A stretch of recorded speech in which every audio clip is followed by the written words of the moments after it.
నిన్నటి రోజు మాజీ ముఖ్యమంత్రి నారా చంద్రబాబు నాయుడు గారు, అదేవిధంగా జనసేన అధ్యక్షుడు పవన్ కళ్యాణ్ గారు, బీజేపీ ఎన్నికల ఇన్ఛార్జ్ సెంట్రల్ చూసినటువంటి ఇన్ఛార్జ్ అయితే వీళ్ళందరూ కలిసి ఉమ్మడి మేనిఫెస్టోని రిలీజ్ చేశారు.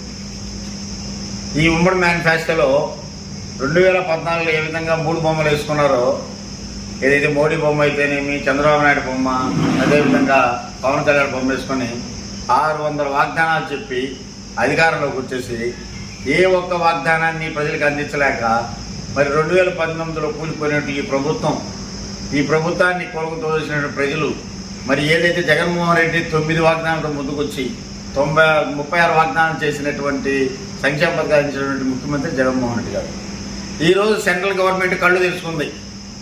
బాబు, ఆ యొక్క మేనిఫెస్టోలో మా ఫోటో అక్కర్లేదు, మా ఫోటో వేయొద్దు, మీరు ఆచరణ కానిటువంటి సాధ్యం కానిటువంటి మీరు యొక్క అక్కడ వాగ్దానాలు చేస్తూ ఉన్నారు, దీనిలో మమ్మల్ని లాగొద్దు, ఈ బురద చల్లే కార్యక్రమం మాకొద్దు, మీతో పొత్తు పెట్టుకున్నాము కానీ నాయన మీ యొక్క అబద్ధాలకి మేము వ్యతిరేకత అని చెప్పేసి ఆ యొక్క మేనిఫెస్టోలో వాళ్ళు అధికారికంగా చెప్పి మరి మోడీ గారి బొమ్మ కూడా అక్కడ ప్రచురించడానికి వీల్లేదని ప్రశ్నించాల.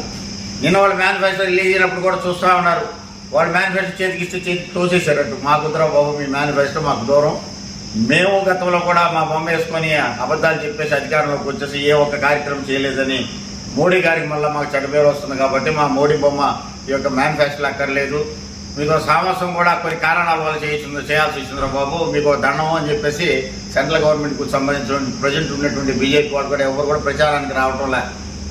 ఇది నాటకాలు. ఇవన్నీ కూడా చంద్రబాబు నాయుడు భయపడి కొన్నిటికి కోర్టులకి అయితేనేవి కొన్ని మేనేజ్మెంట్కి భయపడి బీజేపీతో పొత్తు పెట్టుకున్నాడు. కానీ ఈరోజు ఆ యొక్క మేనిఫెస్టోలో ఎందుకు బీజేపీ బొమ్మ ఇచ్చుకోలేకపోయినావు, బీజేపీ ఎందుకు నిన్ను మేనిఫెస్టోలుగా దగ్గరికి రానిలేదు అంటే ఇవన్నీ అబద్ధాలను తేలిపోయింది, ఇది ఓడిపోయే పార్టీ అని తేలిపోయింది.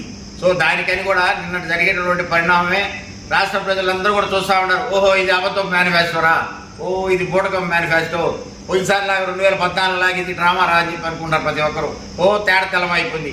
నిన్నటి నుంచి ఆయన ఇంకా వచ్చేసి మీ యొక్క ఇంకా గ్రేడ్ ఇంకా తగ్గిపోతూ ఉంది, డౌన్ ఫాల్ పడిపోతూ ఉంది.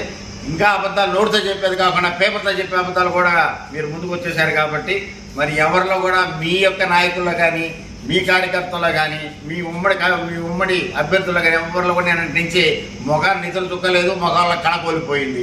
ఎందుకంటే మేనిఫెస్టో నిదర్శనం, ఆడవాళ్ళు అసలు నమ్మరు. ఓ ఎందుకు మోడీ ఇక్కడి నుంచి దూరం అయిపోయినాడు, ఈ మేనిఫెస్టో అంటే ఏంది, మేము అబద్ధాల మేనిఫెస్టో అని చెప్పి ప్రజల్లో తెలిసిపోయింది, నాయకుల్లో తెలిసింది, రాష్ట్రం కాకుండా పలు రాష్ట్రాల్లో కాకుండా కేంద్రంలో కూడా తెలిసిపోయింది. చంద్రబాబు గారు మీ యొక్క మేనిఫెస్టో అంటే ఏందని, ఎంత మంచిగా మేనిఫెస్టో తయారు చేస్తావో, నువ్వు ఏ విధంగా ప్రజలను మోసం చేయడానికే ఈ యొక్క మళ్ళీ 5 సంవత్సరాల తర్వాత మళ్ళీ ప్రజల దగ్గరకు వచ్చావు. ప్రజలు ఎవరిని నమ్మే పరిస్థితి లేదు బాబు. బాయ్ బాయ్ బాబు, బాయ్ బాయ్ బాబు, బాయ్ బాయ్ బాబు అంటున్నారు బాబు. ఇక నీదంతే సంగతులు. రాబో రోజుల్లో కూడా నీ పార్టీకి ఈ ఆంధ్రప్రదేశ్లో ఏదైతే తెలంగాణ నేను సాధించాను, తెలంగాణలో అన్నీ నేనే చేశాను, ఈ హైదరాబాద్ ప్రపంచ పటంలో నేనే పెట్టానంటుంటే హైదరాబాద్లో కూడా ఒక్క నామినేషన్ వేయడానికి మనం ఒక్క నామినేషన్ కూడా వేసుకోలేకపోయినావు కదా. తర్వాత 2024 తర్వాత 2029లో సేమ్ అదే అప్లికబుల్ కాబట్టి బాబు ఆంధ్రప్రదేశ్లో కూడా ఒక్క నామినేషన్ కూడా వేసేదానికి నీకు దిక్కుండరు. కాబట్టి ప్రజలు ఎవరో నమ్మే పరిస్థితులు లేరు. బూటకపోయి ఈ యొక్క మేనిఫెస్టోని అందరూ కూడా తిరస్కరిస్తున్నారు. కాబట్టి ప్రజలు ఏదైతే వాస్తవం చేయగలిగింది ఏందో, ప్రజల సంక్షేమాన్ని దగ్గర పెట్టుకొని ఈ యొక్క బేరీస్ చేసుకొని ఏదైతే మనం చేయగలం, గతంలో ఏ విధంగా చెప్పినట్టు జగన్మోహన్ రెడ్డి చెప్పాడో ఇప్పుడు చేయగలిగినవే జగన్మోహన్ రెడ్డి మేనిఫెస్టోలో పెట్టాడు. ప్రజల ముందుకు పోతా ఉన్నాం. సో గతంలో చేసినటువంటి మా యొక్క సంక్షేమ పథకాలే, మా అభివృద్ధులు శ్రీరామలక్ష్య, మా యొక్క మేనిఫెస్టో మా యొక్క ముఖ్యమంత్రి చెప్పినట్టు అదే భగవద్గీత గాను, అదే వచ్చేసి ఖురాన్ గాను, అదే వచ్చేసి బైబిల్ గాను ఏదైతే చేసుకున్నారో మాట చెప్తే మడుగు తప్పని ముఖ్యమంత్రి మా జగన్మోహన్ రెడ్డి గారు. అదేవిధంగా మేనిఫెస్టో అదే విధంగా ఉంటుంది, సంక్షేమాలు అదే విధంగా ఉంటుంది, మాట చెప్పిన అదే విధంగా ఉంటుంది. కానీ బాబు మాట నమ్మేవాళ్ళు ఎవరు లేరు. మేనిఫెస్టోతోనే ఇవన్నీ కూడా బయటపడిపోయినాయి. ఇక ప్రతి ఒక్కరు కూడా బాయ్ బాయ్ బాబు అంటానికి రెడీగా ఉన్నారు. మే 13వ తేదీ మటుకు ఇది ఖాయం నాయన. మరిన్ని అప్డేట్స్ కోసం మన HN9 టీవీ ఛానల్ ని సబ్స్క్రైబ్ చేసుకోండి.